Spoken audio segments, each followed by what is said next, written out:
ایک بت پرست کی توبہ کا واقعہ۔ حضرت عبدالواحد بن زید چشتی رحمۃ اللہ علیہ فرماتے ہیں، ہم لوگ ایک مرتبہ کشتی میں سوار جا رہے تھے کہ ہوا کی گردش نے ہماری کشتی کو ایک جزیرے پر پہنچا دیا۔ ہم نے اس جزیرے پر ایک آدمی کو دیکھا جو کفر و شرک میں مبتلا تھا اور ایک بت کو پوجتا تھا۔ ہم نے اس سے پوچھا، تم کس کو پوجا کرتے ہو؟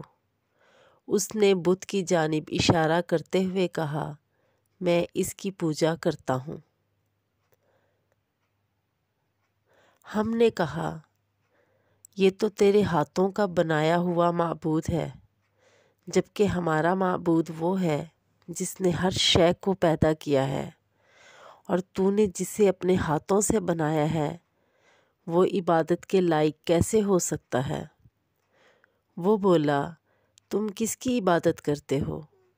ہم نے کہا، اس پاک ذات کی جس کا عرش آسمانوں سے اوپر ہے اور جس کی گرفت زمین پر ہے، اور اس کی عظمت و بڑائی ہر شے سے بالا ہے۔ وہ بولا، تمہیں اس پاک ذات کا علم کیسے ہوا؟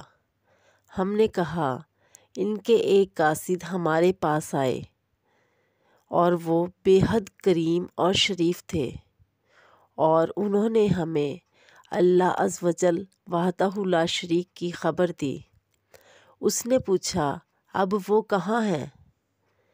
ہم نے کہا، وہ اللہ عز و جل کا پیغام ہم تک پہنچا چکے اور اس منصب کا حق ادا کر چکے، تو اللہ عز و جل نے انہیں اپنے پاس واپس بلا لیا۔ اس شخص نے پوچھا، کیا ان قاصد نے کوئی نشانی بھی چھوڑی ہے؟ ہم نے جواب دیا، ہاں، انہوں نے اللہ عز و جل کا کلام ہمارے درمیان چھوڑا ہے اور وہ ہمارے پاس ہے۔ وہ بولا، مجھے بھی وہ کلام دکھاؤ۔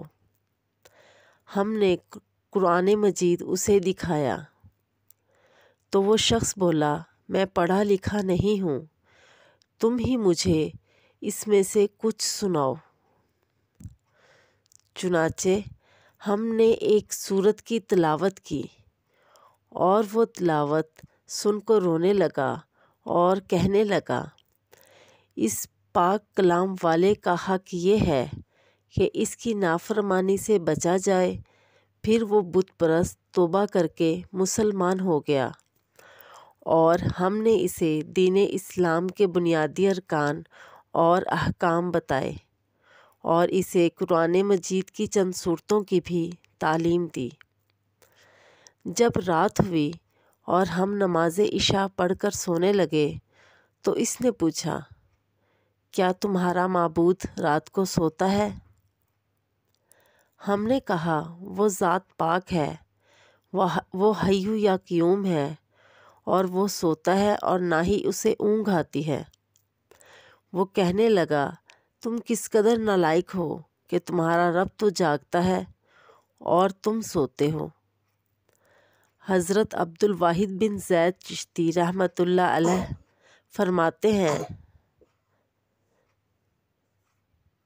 ہم نے اس کی بات سنی تو ہم بہت حیران ہوئے۔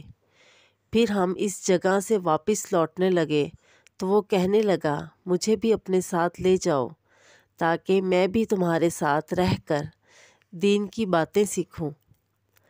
ہم نے اسے اپنے ساتھ لے لیا، اور جب ہم شہر عبادان پہنچے تو میں نے اپنے رفقا سے کہا، اس شخص نے ابھی کچھ دن قبل اسلام قبول کیا ہے، اس لیے ہمیں اس کے ذریعہ معاش کا بھی کچھ انتظام کرنا چاہیے۔ پھر ہم نے کچھ درہم جمع کیے اور اسے دیے۔ اس نے پوچھا، یہ کیا ہے؟ ہم نے کہا، یہ کچھ درہم ہیں، تم انہیں خود پر خرچ کرنا۔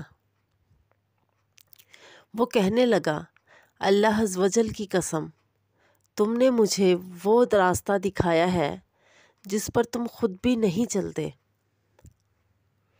اور میں ایک ویران جزیرہ میں تھا اور ایک بت کی پوجا کرتا تھا، اللہ عز و جل کی عبادت بھی نہ کرتا تھا، اور اللہ نے مجھے اس حال میں بھی ہلاک نہ کیا، حالانکہ وہ میرے حال سے بخوبی واقف تھا۔ اب وہ مجھے کیسے ضائع کر سکتا ہے جب کہ اب میں اسے پہچان گیا ہوں۔ حضرت عبد الواحد بن زید چشتی رحمۃ اللہ علیہ فرماتے ہیں، 3 دن بعد ہمیں معلوم ہوا کہ اس نو مسلم کا وقت آخر آن پہنچا ہے اور وہ مرض الموت میں مبتلا ہے۔ ہم اس کی خبر گیری کے لیے گئے اور پوچھا، تیری کچھ حاجت ہو تو بیان کر۔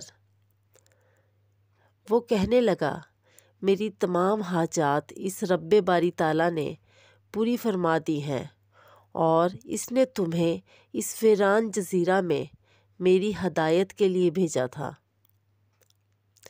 حضرت عبد الواحد بن زید چشتی رحمۃ اللہ علیہ فرماتے ہیں، پھر مجھ پر غنودگی طاری ہو گئی اور میں وہیں پر لیٹ گیا۔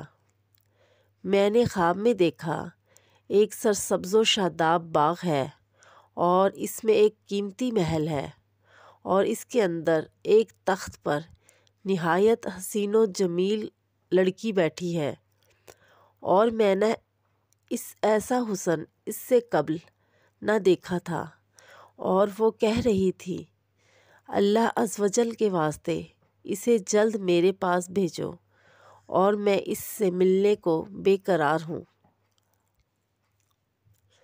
پھر میری آنکھ کھلی تو اس نو مسلم کی روح پرواز کر چکی تھی۔ ہم نے اس کی تجہیز و تکفین کی۔ حضرت عبد الواحد بن زید رحمۃ اللہ علیہ فرماتے ہیں، پھر اس رات میں نے خواب دیکھا، اور خواب میں وہی محل دیکھا، اور تخت پر وہی حسین و جمیل لڑکی بیٹھی تھی، اور وہ سورۃ رعد کی آیت کی تلاوت کر رہی تھی، جس میں اللہ تعالیٰ فرماتے ہیں، فرشتے ان کے پاس ہر دروازے سے آتے ہوں گے اور ان کو سلام کرتے ہوں گے، اور یہ اس وجہ سے ہے کہ تم نے صبر کیا تھا، اور پس اس جہان میں تمہارا انجام بہت بہتر ہے۔ حضرت عبد الواحد بن زید چشتی رحمۃ اللہ علیہ فرماتے ہیں، اللہ عز و جل کی عطا و بخشش کے رنگ نرالے ہیں، اور وہ شخص تمام زندگی بت پرستی میں مبتلا رہا۔ پھر جب اس کی موت کا وقت نزدیک آیا تو اللہ عز و جل نے ہمیں اس کے پاس بھیج دیا، اور وہ اسلام کی دولت سے مالا مال ہو گیا۔ اللہ ہم سب کا خاتمہ ایمان پہ فرمائے، اور ہمارے تمام گناہ صغیرہ و کبیرہ کو معاف فرمائے، آمین۔ جزاک اللہ۔